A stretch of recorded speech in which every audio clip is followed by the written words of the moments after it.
Cześć, witam wszystkich bardzo serdecznie, ja mam na imię Tomek i witam Was na kanale Topka PC. W poprzednim odcinku łączyliśmy wentylatory stopu obudowy do jednego kontrolera obrotów, podłączyliśmy także oświetlenie ARGB do kontrolera ARGB dołączonego do wentylatorów firmy Be Quiet, podjęliśmy próbę ułożenia przewodów, których jest bez liku, ale to dopiero jak widzieliście początek, ponieważ dzisiaj zaczniemy zabawę z wentylatorami na froncie obudowy. Wentylatory te osadzone są na chłodnicy 360 mm i pracują w trybie push i pull. Wymyśliłem sobie na podstawie różnych filmów opisujących budowę komputerów chłodzonych cieczą właśnie taką konfigurację wentylatorów na froncie obudowy. Wentylatory Be Quiet na przodzie chłodnicy będą zaciągały chłodne powietrze do obudowy, a wentylatory, które zamocowałem na tyle chłodnicy frontowej firmy Vantex będą to powietrze ciągnęły i rozpędzały tak, aby schładzać elementy na płycie głównej. Głównie chodzi mi tutaj o chipset, pamięci NVMe i RAM. W tym momencie na filmie chciałem Wam pokazać, jakie przewody wchodzą w skład wentylatorów firmy Be Quiet na froncie obudowy.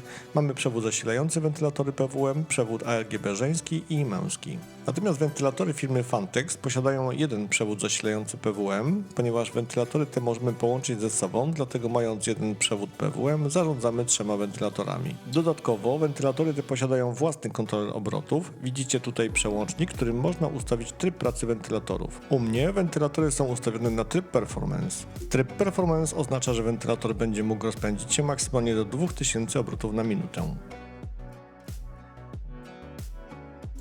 Moje wentylatory na przodzie obudowy posiadają oprócz zasilania i kontroli obrotów poprzez wtyk PWM także złącze ARGB, za pomocą którego będziemy mogli kontrolować podświetlenie wentylatorów. Jak teraz widzicie, przewody z wentylatorów na przedniej części chłodnicy wyprowadziłem otworami wykonanymi w froncie obudowy, tak aby znalazły się na boku obudowy, gdzie mogę zarządzać i ukryć przewody. Wentylatory ułożyłem i przekręciłem tak, aby przewody wychodziły z tej samej strony.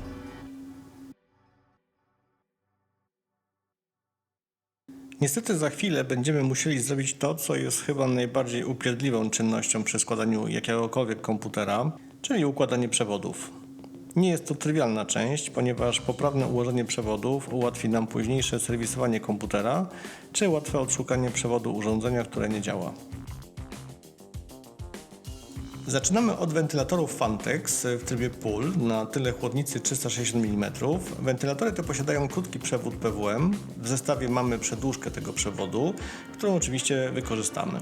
Tutaj, aby ogarnąć wentylatory na obu stronach chłodnicy, także wykorzystam splitter firmy Aqua Computer, ale nie podłączymy do niego wszystkich wentylatorów. Już mówię Wam dlaczego.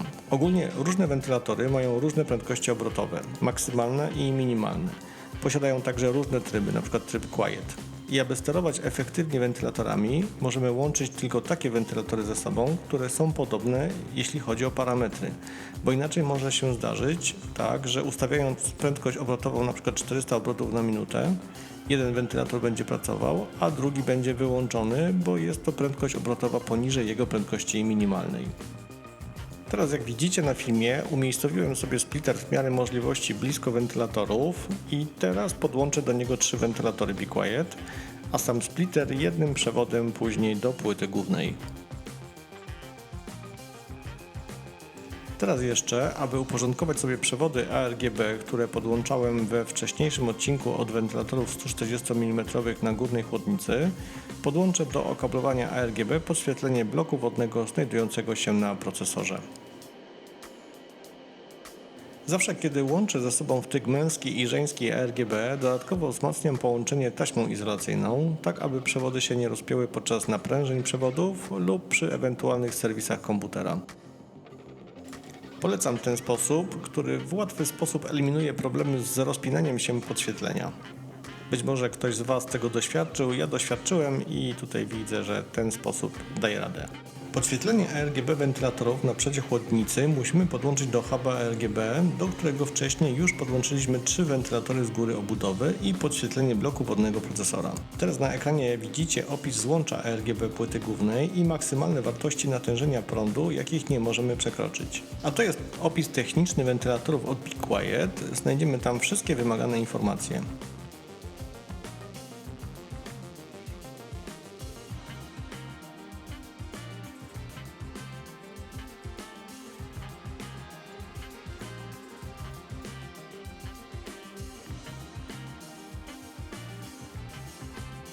Korzystając z tych informacji wyliczyłem, że maksymalny prąd dla wszystkich wentylatorów wyniesie 2,31 A, czyli spokojnie mieścimy się w wyznaczonym maksymalnym prądzie dla złącza RGB.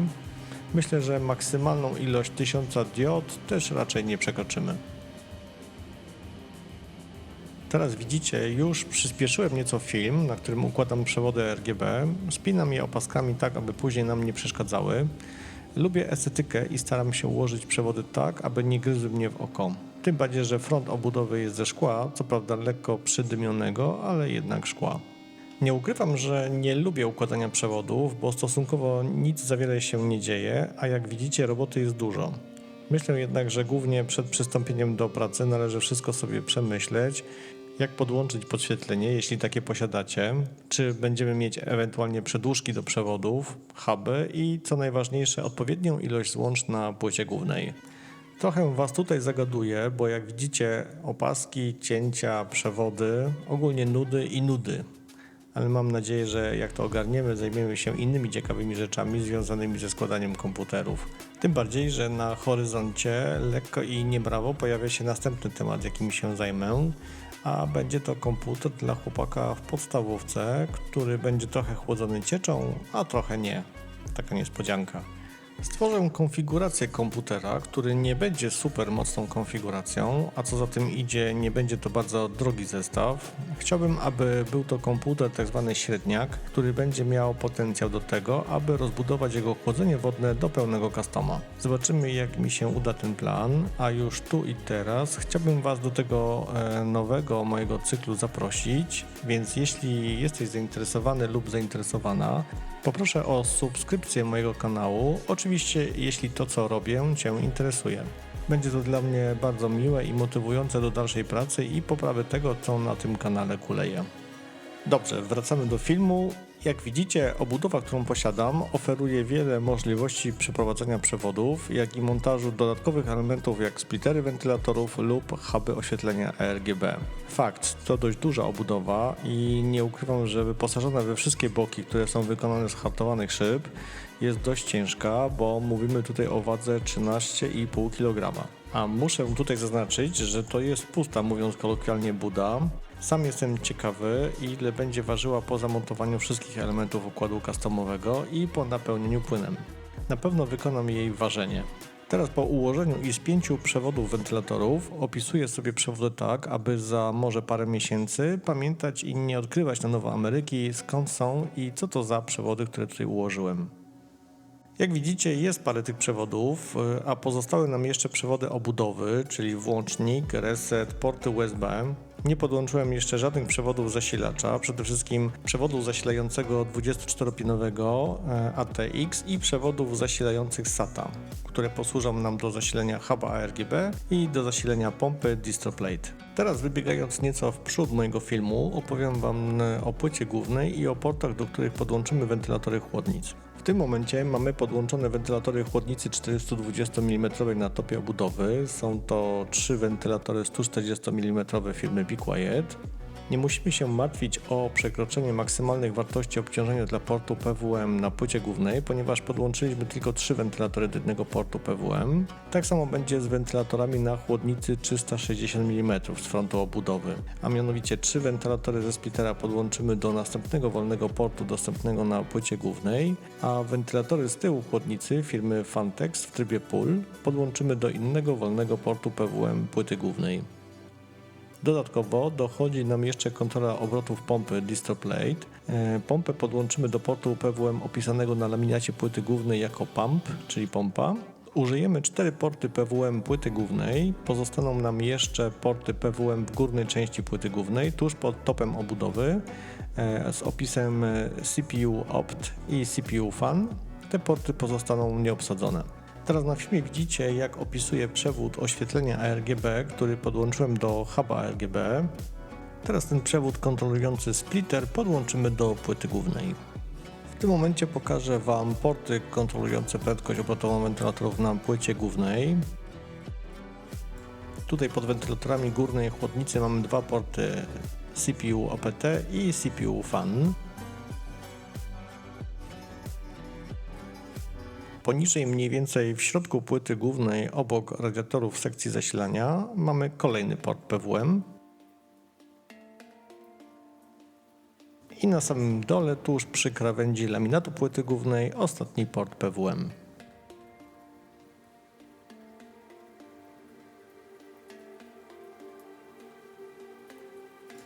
Jeśli już jesteśmy u dołu obudowy, pokażę Wam te luźno leżące przewody DistroPlate. Ten przewód, który w tym momencie trzymam, to przewód podświetlenia ARGB firmy AlphaCool.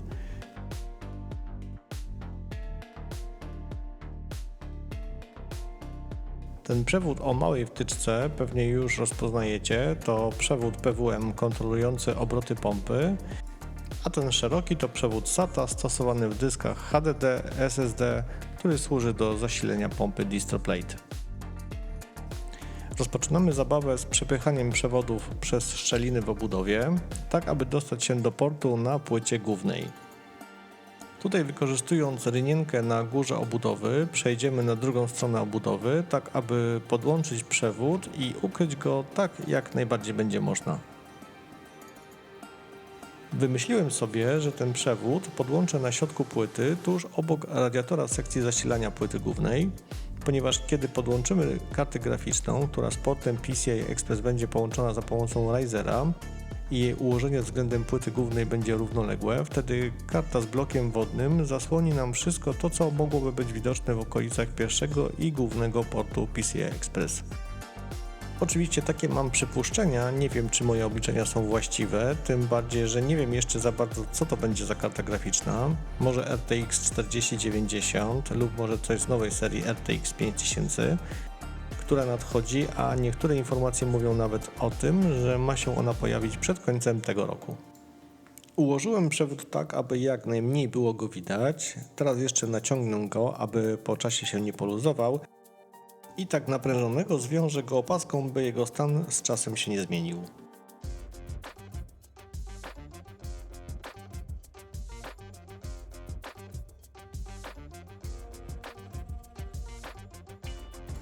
Za pomocą tego przewodu przedłużającego przewód RPM podłączymy wentylatory Phanteks w trybie pull. Jak widzicie, przewód ma wtyk męski i żeński, który umożliwia nam podłączenie i przedłużenie przewodu. Przewód jest tak skonstruowany, aby nie było możliwości błędnego podłączenia ze sobą przewodów. Ten przewód podłączymy do portu RPM usytuowanego w dolnej części laminatu płyty głównej. Spróbujemy go ukryć dyskretnie za obudową zasilacza.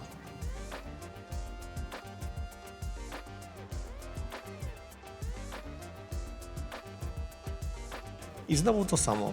Przybyło nam kilka kolejnych przewodów, więc musimy je ułożyć w dostępnych miejscach, tak aby nam nie przeszkadzały. Oczywiście nigdzie nie jest to opisane, co i gdzie ukryć, wszystko jest po Waszej stronie. Najważniejsze, aby później można było zamknąć boki obudowy. Jeśli to możliwe, opisuję przewody. Mam nadzieję, że kiedyś mi to w czymś pomoże. Tutaj bardzo często posługuję się obcinaczką do przewodów, wykorzystuję ją do cięcia opasek, ale musicie wiedzieć, że wcale nie tak trudno w takim gąszczu przewodów zamiast końcówki opaski obciąć przewód. Musicie być bardzo czujni i uważać co tniecie, tak aby przez przypadek nie podszedł Wam np. zamiast końcówki opaski jakiś przewód, których jest jak widzicie bardzo dużo. Przy okazji układania przewodów robię korekty w okablowaniu oświetlenia ARGB. Jeśli zauważę np., że przewód RGB plącze się z innym przewodem, rozłączam podłączenie i rozplątuję przewody tak, aby nie tworzyło się gniazdo, tudzież kokon. Przewód podświetlenia RGB DistroPlate przeciągam pod distro, tam chyba będzie niezauważalny, jedynie zasilanie pompy DistroPlate będzie sobie nieładnie sterczało. Jak widzicie, tutaj mam fajny kanalik, którym przeciągnę przewód na bok obudowy i tutaj połączę go ze specjalnym przewodem od AlphaCoola, za pomocą którego będę mógł się połączyć z hubem RGB.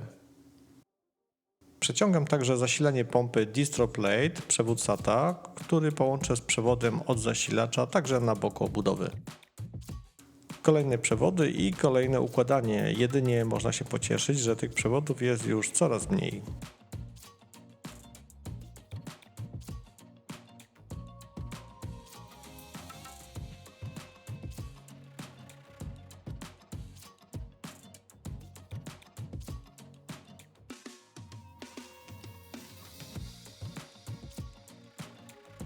Kolejnym przewodem, który podłączymy do płyty głównej, będzie przewód PWM DistroPlate. Musimy przedłużyć długość tego przewodu za pomocą tej samej przedłużki przewodu PWM, którą widzieliście wcześniej. Przewód ten podłączymy do płyty głównej, do portu, który jest dedykowany do sterowania pompą z opisem pump, czyli pompa. Próbowałem przecisnąć się w górnej części obudowy z tym przewodem, ale jednak po chwili namysłu okazało się, że przepust w obudowie mniej więcej obok portu PWM Pump jest znacznie lepszy i właśnie przez ten przepust przeciągnąłem przewód. Być może będzie bardziej widoczny, ale ma ciemny kolor i może nie będzie się bardzo rzucał w oczy. Teraz nadeszła pora do przewodów zasilających SATA. Potrzebujemy dwa takie przewody do zasilenia pompy DistroPlate oraz huba ARGB na boku obudowy. Przewody podłączę tutaj, bo niestety nie ma innej możliwości w tej obudowie i przeciągnę je na bok obudowy, gdzie dokonam połączenia z wtykami SATA urządzeń. Przepust na kable jest bardzo ładnie zgrany z położeniem zasilacza i właśnie tym przepustem będziemy przeciągać wszystkie przewody od zasilacza. Są już na rynku takie obudowy, które umożliwiają montaż zasilacza na boku obudowy, tak aby nie był widoczny, np. Phanteks NV7 czy Asus TUF Gaming GT502. Wtedy nie tylko okablowanie zasilacza jest ukryte przed wzrokiem, ale i sam zasilacz i wszystko wygląda estetycznie.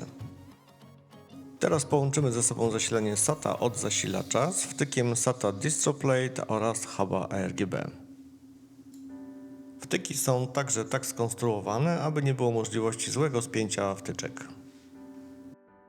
Ten przewód, który widzicie na filmie, to podświetlenie RGB od DistroPlate Alpha Cool. Aby podłączyć to podświetlenie do huba RGB, gdzie mamy wtyk 3-pinowy, musimy wykorzystać przewód dołączony do DistroPlate od Alpha Coola. Tak właśnie wygląda ten przewód. Tutaj także nie możemy się pomylić, łącząc te dwa przewody. Połączenie jest bardzo ciasne i stabilne, więc nie będę tych wtyczek ze sobą łączył taśmą izolacyjną. Teraz szybko sobie opiszemy nowe przewody, które pojawiły się z boku obudowy, tak aby zachować porządek.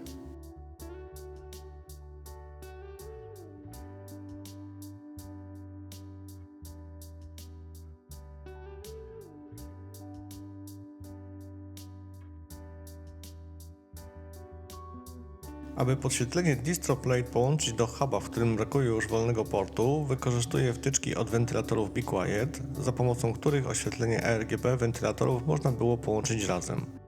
I w ten sposób mogę do huba podłączyć przynajmniej o 3 urządzenia więcej.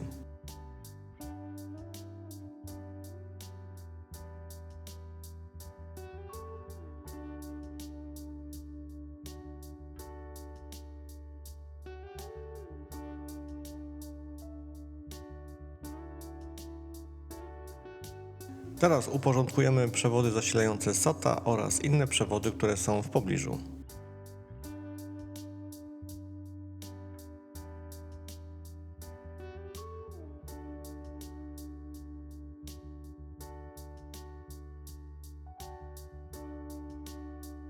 Jak widzicie, przewody zasilające SATA nie są w oplocie, więc mamy do ogarnięcia więcej przewodów niż zwykle, ale myślę, że dzięki temu przewody te są bardziej podatne na odkształcenia i łatwiej się je układa. Choć oczywiście z drugiej strony patrząc, mamy o wiele więcej takich cienkich żył przewodów i widzimy tych przewodów więcej. Na pewno zdania mogą być podzielone, a co to będzie, kiedy jak później zobaczycie, podłączymy do płyty głównej przewód 24-pinowy ATX i przewód zasilający EPS, znany również jako złącze ATX 12V.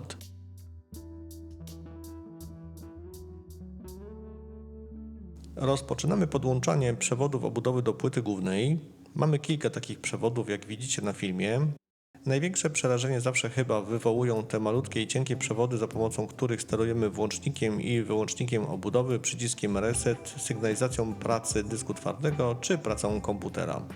W moim wypadku, jak widzicie na filmie, płyta główna posiada specjalny konektor, taki hub, który łączy w sobie wszystkie te małe przewody, tak aby łatwiej można było je podłączyć na płycie głównej. Na tym hubie mamy opisaną biegunowość przewodów, więc łatwiej nam jest je połączyć. Tym bardziej, że sam hub mamy w ręce i nie musimy wkładać całej głowy do obudowy, aby zobaczyć, gdzie na płycie głównej znajdują się odpowiednie złącza, aby podłączyć np. przewód od przycisku reset. Myślę, że to bardzo fajne rozwiązanie, naprawdę ułatwiające podłączenie tych przewodów. Jak widzicie, musimy włożyć przewód, tak aby usłyszeć klik. Przewód wkładamy tak, aby zgadzała się biegunowość opisana na hubie, choć nie zawsze mamy taki opis.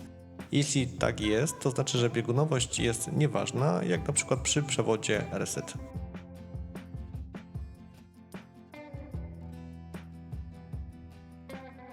Przy diodzie dysku twardego HDD lub SSD, a teraz już najczęściej NVMe, która znajduje się na naszych obudowach, biegunowość jest ważna, choć złe podłączenie objawi się tylko brakiem sygnalizacji pracy dysku twardego na obudowie. Nie spowoduje to uszkodzenia płyty głównej. Najszersza wtyczka jest od głośniczka płyty głównej, kiedyś obudowy. Głośnik ten emituje dźwięki podczas startu komputera, tzw. POST, czyli Power on Self Test. Za pomocą tych dźwięków możemy na podstawie tabeli błędów POST odnaleźć problem, który występuje podczas startu komputera. Standardowo jeden sygnał dźwiękowy oznacza, że wszystko jest ok i komputer pracuje prawidłowo. Tutaj jeszcze powiem, że oprócz tych przewodów mamy jeszcze przewody wszystkich portów na obudowie, czyli przewody od portów USB, portu słuchawek, mikrofonu i innych portów, które znajdują się na naszych obudowach. Jak widzicie, zaczynam męczarnię z przewodem zasilającym płytę główną ATX 24 pin.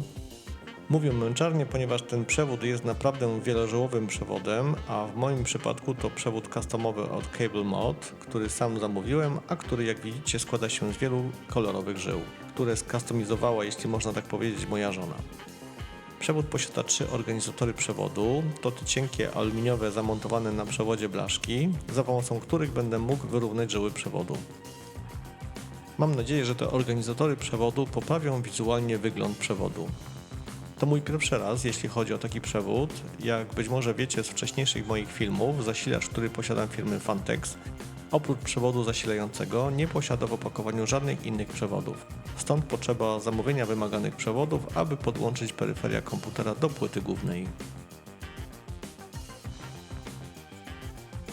Teraz jak na to patrzę, szkoda, że tylko mały wycinek tego przewodu będzie widoczny. Cała reszta kolorowego przewodu będzie znajdowała się z niewidocznej części obudowy, więc sami musicie to przemyśleć, czy jest sens na wydawanie dodatkowych pieniędzy na to, aby zamawiać kolorowe, customowe przewody, na przykład do płyty głównej. Teraz podłączymy złącze ATX do zasilacza. Złącze to, jak widzicie, jest podzielone na dwie wtyczki. Na przednim panelu zasilacza mamy opisaną sekcję jako motherboard, czyli płyta główna, więc widzimy, że to właśnie tutaj musimy podłączyć złącze 24-pinowe ATX.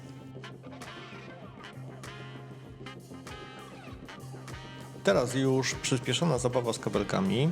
Jak widzicie, pokazuję Wam prawie wszystko, co spotkało mnie przy podłączaniu przewodów do płyty głównej. Wiem, że dla niektórych być może będzie to bardzo nudny film, ale może wśród Was są początkujący pecetowcy i może właśnie początkującym się to do czegoś przyda. Tak czy inaczej, mam nadzieję, że Was nie zanudzam, tym bardziej, że aby taki film zrobić, nie ukrywam, że poświęciłem temu wiele czasu, nie tylko po to, aby to jakoś nakręcić telefonem, ale i później to jakoś pociąć, żeby przy oglądaniu nie powodowało u Was nudności. Chyba tego jeszcze nie mówiłem, więc skorzystam z okazji i powiem, że film ten nie jest reklamą żadnych produktów. Wszystko, co widać na filmie, zakupiłem sam i za swoje pieniądze. Nie wiem, jak Wam się to podoba. Powoli zaczyna to jakoś wyglądać. Mam nadzieję, że przewody nie będą mi później przeszkadzały, aby podłączyć twarde rurki, ale nie ma niestety innej drogi, ponieważ jeśli podłączyłbym twarde rurki, to później znowu one blokowałyby mi miejsce, aby podłączyć przewody. Ponownie bok obudowy i układanie przewodów. Całe szczęście, że bok ten nie będzie widoczny po złożeniu komputera. Sami widzicie, że przewodów cały czas przybywa i ogólnie robi się tam małe gniazdo.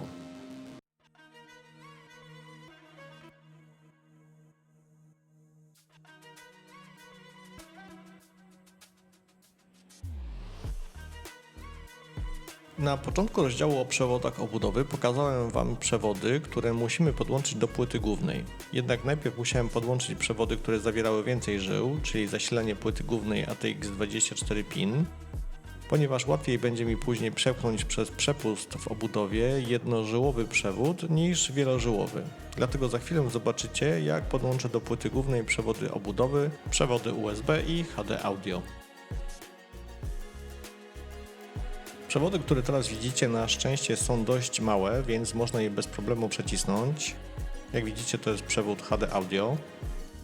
Dodatkowo ilość przewodów, jakie musimy jeszcze tutaj przeciągnąć, jest już niewielka, więc chyba przepust będzie wystarczający. W to miejsce zaznaczone na czerwono będę musiał podłączyć przewód HD Audio. Tutaj podczas przeciągania tego przewodu okazało się, że lepiej będzie przecisnąć przewód przez szczelinę obok boku zasilacza niż przez przepust w obudowie, ponieważ tam przewód będzie bardziej zamaskowany i nie będzie się rzucał w oczy. Wtyk HD Audio posiada jeden pin ślepy, dzięki temu zabezpieczeniu nie podłączymy wtyczki HD Audio np. do portu USB na płycie głównej. Także widzicie, podczas układania i podłączania przewodów należy wykorzystywać każdą szczelinę w obudowie, która spowoduje, że całokształt będzie wyglądał lepiej, no i oczywiście sami będziecie z siebie zadowoleni.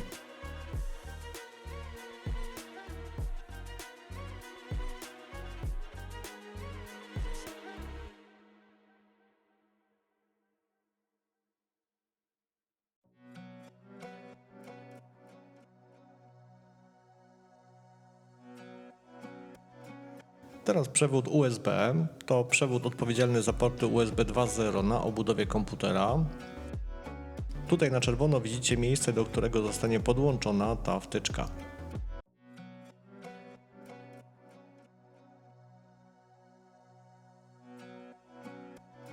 Tutaj także wykorzystuję miejsce tuż obok zasilacza, aby przeprowadzić ten przewód. Jak widzicie, wtyczka USB także posiada jeden pin ślepy, ale w innym miejscu niż wtyk HD Audio. To takie zabezpieczenie przed ewentualną pomyłką.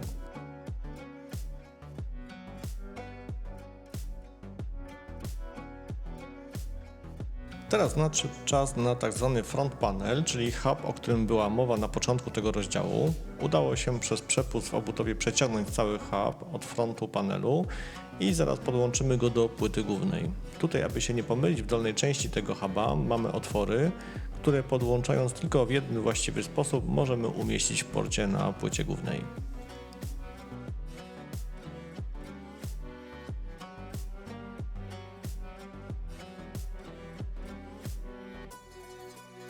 Jak widzicie, podłączenie jest bardzo łatwe, a to zaleta oczywiście tego huba. Szkoda, że nie jest to standard, który zawsze otrzymujemy podczas zakupu obudowy lub płyty głównej.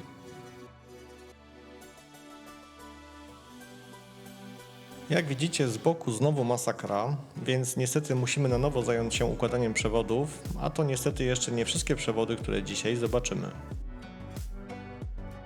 Aby Was tą czynnością ponownie nie zanudzać, przyspieszę nieco film.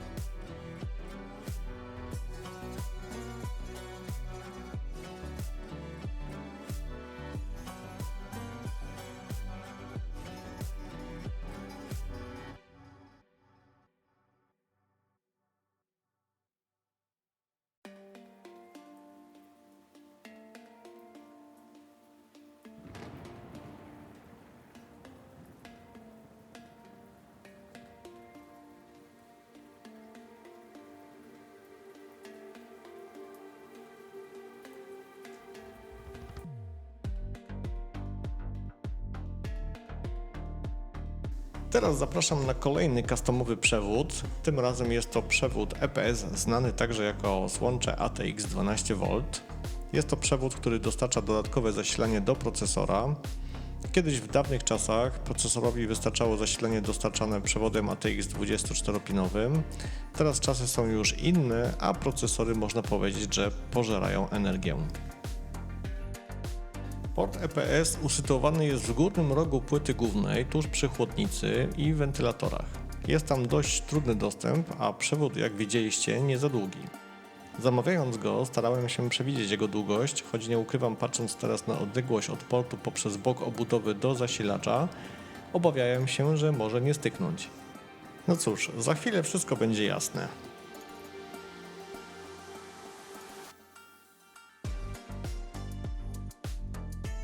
Jest tutaj trochę ciasno, ale myślę, że udało się ten przewód ułożyć poprawnie, aby nie zakłócić pracy wentylatorom chłodnicy.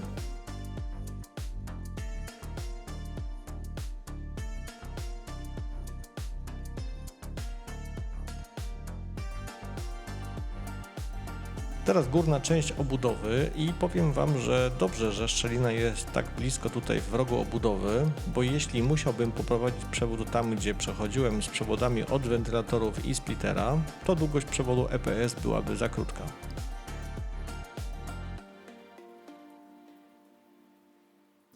Przy takim ułożeniu przewód jest wystarczający i nawet delikatnie go zbywa.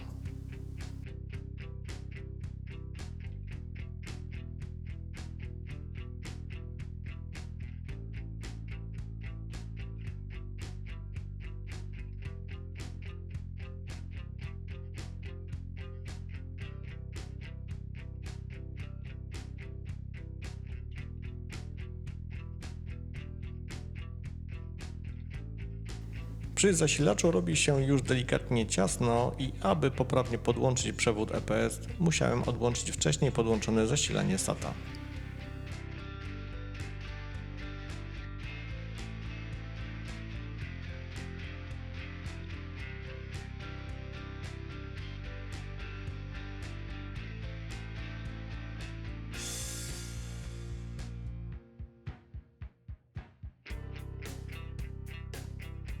Teraz jeszcze podłączę odłączone wcześniej zasilanie SATA i myślę, że powoli będziemy kończyć ten odcinek.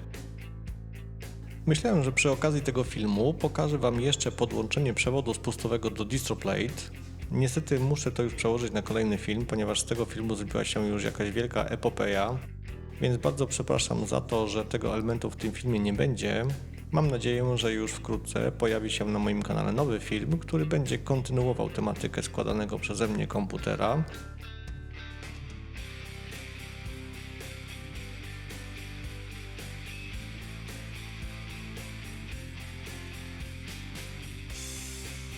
Kończąc układanie przewodów EPS na boku obudowy, chciałbym wszystkim bardzo podziękować za oglądnięcie mojego filmu. Dziękuję także za wszystkie lajki i subskrypcje, które pojawiły się przy moich filmach.